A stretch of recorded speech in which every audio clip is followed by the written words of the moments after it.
you created Third Rock Sunblock. Right. This is a game changer. Can you tell me why this is special? I'll try. So basically what we did is we developed a sunblock that would be based in glycerin and not in water. Not necessarily because we intended to do that, but out of necessity. So what happens is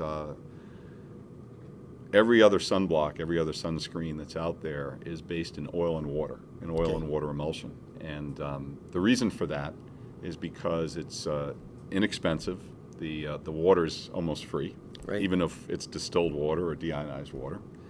And the glycerin isn't. And glycerin's actually probably about 10 to 15 times the expense of water.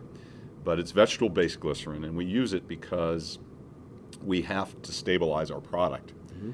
And our product is alkaline, not acidic. So what happens with everybody else's sunblock, everybody else's sunscreen, is when you mix oil and water together, by definition, you're making an acidic product. Okay. We needed to stabilize our zinc oxide, which we actually make our own zinc oxide chelate. And the zinc oxide that we make is alkaline based. So to keep it stable, we had to use glycerin rather than oil and water to keep it together. And that makes it a real game changer in terms of a couple of things. One is how it works in terms of blocking UVA, and I guess we'll get into that.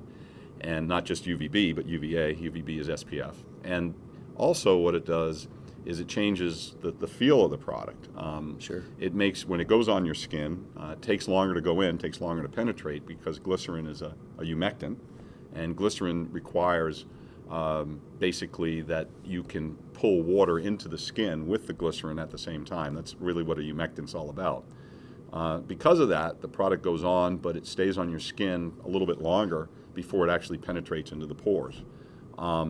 That again makes it a game changer because it has a different feel, it has a little bit of a different look, and of course at the end of the day what it does is it stays on basically as long as you want it to. What do I mean by that? Well, you can still wash it off. You can still get in the shower and, with soap and water you can get it off your skin. But once it gets into your skin with the humectant, with the glycerin and the zinc oxide chelate, which is alkaline, it has a tendency to cling to your skin and stay in your skin for as long as you really want it to while you're outdoors or in the water. I like to surf, and that's one of the reasons I developed this in the first place.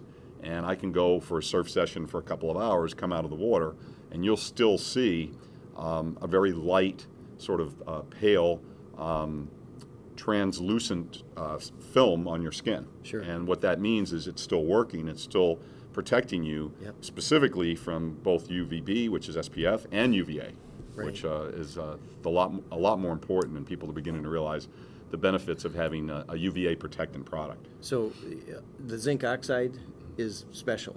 Zinc oxide is special. Your zinc oxide. Our zinc oxide is special. So what we do is we take not nanograde, but micronized zinc oxide. So it's not nanoparticles, so yep, you don't have to worry about that. There's been a lot of controversy about nano, of course, and I've been right, involved in that as well. But our product is micronized zinc oxide, which we then chelate. We use a special technique to actually treat the surface of the zinc oxide so that it will be compatible with oil, water, and glycerin. We do have some water in the chelated zinc oxide, and we have glycerin, and we have some oil in the product, very little oil compared to any other product that's out there. The reason the oils are in there is primarily because it makes the product more like everybody else. Right. And the oils actually are beneficial because we're using jojoba oil, we're using olive oil, which is virgin olive oil, and we're using a little bit of carrot oil. And what that does is those are good antioxidants as yep, well. Yep. So awesome. When it comes to sun exposure, Australia, the country, has been documented to have the most sun cancer diagnoses. In association with that, they also have probably the most sunscreen sales on the planet. Is there a correlation to that? And I just want to pull this little article that I pulled from Rodale Beta, and the topic of this was why sunscreens can't keep you safe. I'm sure you get pummeled with this. Right. So there's a phobia in probably the world from, you know, everybody and their mom telling you to stay out of the sun. Right. And there's a bunch of us that know better, right. You know, with vitamin D conversion on the skin and just being smart about it. Right. Your product can help us with that. Yeah, absolutely. In 1993, I was in Australia, and Australia at that time was famous worldwide because of the ozone hole. Because of that, the Australian government was very concerned about skin cancer, and still remains to be, for a lot of reasons. One is 90% of the population in Australia lives on the coast, and so they're always exposed to the sun. And what happens in Australia, when I was there in '93, and I'm sure it's even more prevalent today, is every half hour on the radio they'll tell you what the sun intensity is, and they'll tell you what the water pollution is all about. So they're very conscious about the fact that their people are getting bombarded by UV rays and causing, you know, an epidemic throughout the country. It turns out the epidemic's not just in Australia. The epidemic is in the United States as well.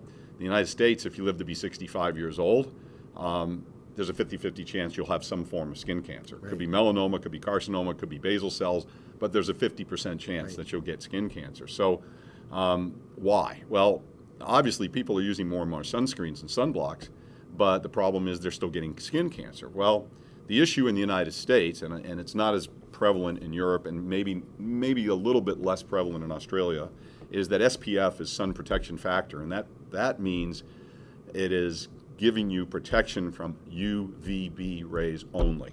Right. UVB rays are not the rays that cause skin cancer. That's a proven, known medical fact. It's UVA which causes DNA damage, and DNA damage leads to skin aging. That's the one that goes deeper. That's the one that goes deeper, and it's sort of the silent killer. Yeah. And so UVA is what causes DNA damage, and it causes wrinkling and aging, and eventually, because of the DNA damage, it can cause skin cancer. And the UVB is what converts vitamin D on our skin. UVB is a different. UVB has the shorter of the two wavelengths. And what happens with UVB is that's what causes reddening of the skin. Right. So there's really two issues. SPF, sun protection factor, we have a 34.5, so our product is actually almost 35 SPF. What does that mean? Well, it means that for you and I, Caucasians in general, in about 10 minutes, what happens is your skin, in 10 minutes, your skin will start to turn red in the presence of the sun. Well, if you have an SPF 30 times 10 is 300 minutes. Supposedly, you're going to get 300 minutes of protection from the sun because you're not turning red, you're not burning.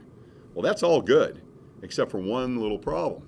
It doesn't necessarily mean that you're not getting UVA, which is not going to cause skin reddening necessarily, but long-term skin damage. Sure. So what's really happened is the industry's sort of upside down, and the FDA has really emphasized SPF. And as you know, in the last year, there's been a new monograph from the FDA regarding the ability to now have the requirement that if you don't have UVA protection on your product, you have to put a warning on the label. Wow.